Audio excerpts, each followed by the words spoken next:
আসসালামু আলাইকুম সম্মানিত দর্শক। বর্তমান বাংলাদেশে হামের প্রাদুর্ভাব দেখা দিয়েছে।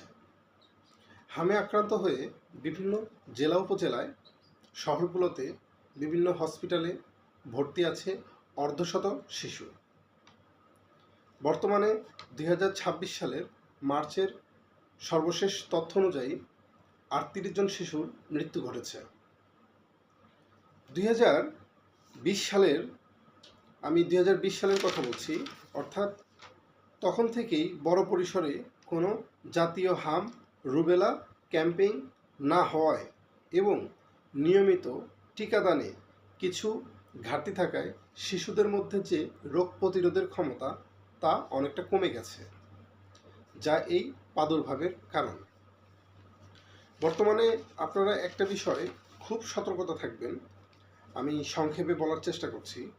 সেটি হচ্ছে যে এই যে আক্রান্তটা বেশ ছের মতো ছড়ে যাচ্ছে, সেটি খুব লক্ষ্য রাখবেন।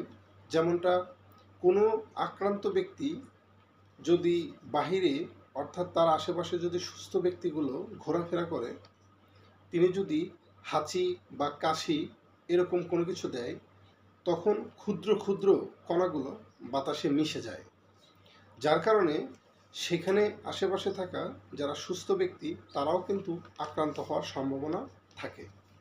সেই ক্ষেত্রে আপনারা চেষ্টা করবেন যারা হামে আক্রান্ত হয়েছে তাদের আশেপাশে না যাওয়ার চেষ্টা করবেন, যাবেন না।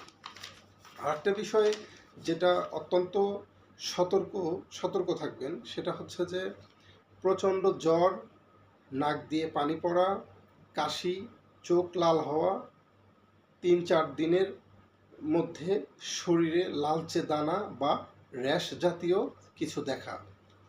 যদি দেখেন এই প্রচণ্ড জ্বরের মাধ্যমে, নাক দিয়ে পানি পড়ার মাধ্যমে বা কাশি হচ্ছে, চোখ লাল হয়ে গেছে, 3-4 দিনের মধ্যে শরীরে র্যাশ জাতীয় কোনো কিছু দেখা যাচ্ছে, অবশ্যই অতি দ্রুত ডক্টরের শরণাপন্ন হবেন, হসপিটালে যাবেন।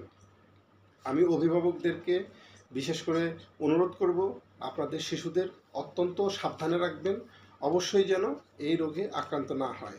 এবং বিশেষ করে ঢাকা, রাজশাহী, ময়মনসিংহ, চট্টগ্রাম, যশোর, পাবনা, নাটোর এবং সিলেট, বিশেষ করে এই অঞ্চলগুলোতে এই রোগের কিন্তু বেশি প্রাদুর্ভাব দেখা দিয়েছে। সতর্ক থাকবেন, সবাই ভালো থাকবেন, সুস্থ থাকবেন, চ্যানেলটি সাবস্ক্রাইব করে পাশেই থাকবেন।